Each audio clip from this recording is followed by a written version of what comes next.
आप देख रहे हैं SY live news. Shiv Sena Uddhav Balasaheb Thackeray party की ओर से उपनेता डॉक्टर नितिन नांदगांवकर ने ठाणे में चंदनवाड़ी स्थित शिवसेना शाखा में जनता दरबार की बैठक की। इस अवसर पर बड़ी संख्या में नागरिक उपस्थित रहे। नाही, यावर मी काही टिप्पणी करू शकत नाही, पण मला एवढंच माहिती आहे की सध्याच्या वातावरणामध्ये जे दोन ब्रँड आहेत, महाराष्ट्राचे ब्रँड जे आहेत ते फक्त ठाकरे ब्रँडच आहेत। त्याच्यामुळे भेटीगाठी प्रत्येकाच्या होत असतात, पण त्याच्यातनं ठाकरे दोन बंधू एकत्र यावेत याच्याहून आनंदाचा क्षण कुठचा असणार नाहीये। आम्ही त्याची आतुरतेने वाट बघतोय।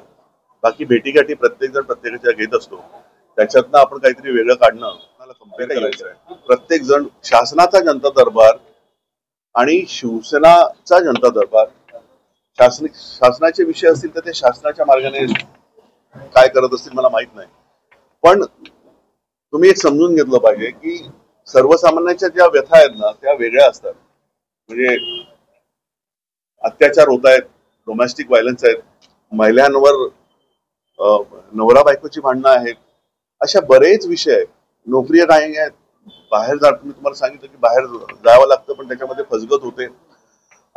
हल्ली ज्या तरुण मुलांची जी लग्न होत आहेत, 6-6 महिन्यानंतर त्यांची लग्न मोडली जात आहेत, हे सगळे विषय जे आहेत ते आमदार आणि खासदारांच्याकडे येत नाहीत।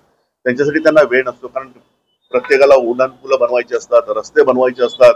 या सगळ्यांकडे जात असताना स्थानिकांचे जे विषय असतात किंवा सर्वसामान्य लोकांना जे महत्वाचे विषय आहेत ते कुठे ना कुठेतरी ते दुर्लक्षित केले जातात, आणि मग सर्वसामान्य गरीब जनतेला कोणीतरी एक खंबीरपणे नेतृत्व पाहिजे असतं। मग तो येतो, तो फक्त शिवसेनेच्या शाखेमध्ये येतो आणि मग तिथे त्यांना न्याय मिळतो, हे मी तुम्हाला हक्काने सांगू शकतो।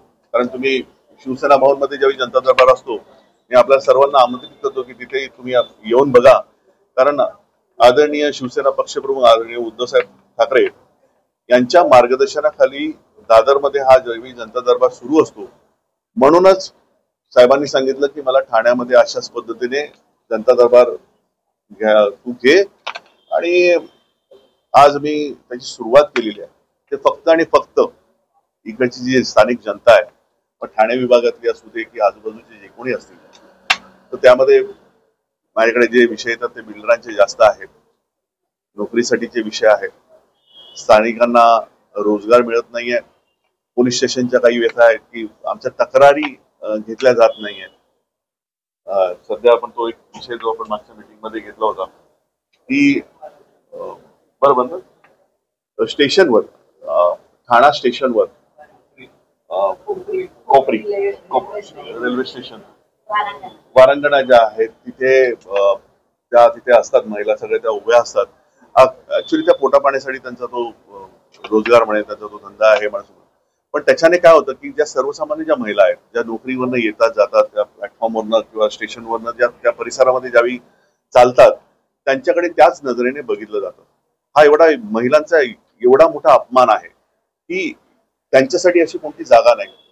स्टेशनच्या परिसरामध्ये असू दे किंवा आजूबाजूच्या सोसायटीमध्ये तिथे येऊन त्या उभ्या राहतात, आणि मग हे माझ्या महिलांना त्यावेळी प्रचंड मानसिक त्रास होतो। याच्याबद्दल पोलिसांना तक्रार केलेली आहे, आणि वेळ पडल्यास आम्ही तिथे मग गरज वाटली तर सर्व महिलांचा एक मोर्चा आम्ही पोलीस स्टेशन मध्ये लवकरच घेऊन जाणार आहोत। कारण हे सगळं बंद झालं पाहिजे। हा विषय फार गंभीर आहे, महिलांना चालता येत नाहीये, कारण प्रत्येकाच्या नजरा ज्या आहेत, जे आंबट शौकीन जे आहेत त्यांच्या प्रत्येकाच्या नजरा त्यामुळे त्या माझ्या माता भगिनींवर जात आहेत। आणि म्हणून मला सर्व मागच्या वेळी आम्ही ज्यावेळी बैठक घेतली होती त्यामध्ये सर्व महिलांनी असं आवर्जून म्हटलेलं आहे की आपण त्यासाठी पोलीस ठाण्यामध्ये जाऊन किंवा जर वेळ पडली तर तिथे त्या स्टेशनला आम्ही सर्व शिष्टमंडळ जाऊ, आणि तिथे त्या महिलांना आम्हाला हकलवायचं नाही, ते पोटापाण्यासाठी करतात, पण त्यांची एक मर्यादा असली पाहिजे, त्यांना एक जागा दिली पाहिजे। जर तुम्ही ते प्रोव्हाइड करू शकत नाही तर खुल्या त्यांना धंदा करायचा तुम्ही देऊ शकत नाही। तर हा तेवढा फार महत्वाचा विषय, तो आम्ही मार्ग लावण्यासाठी सगळेजण आम्ही प्रयत्न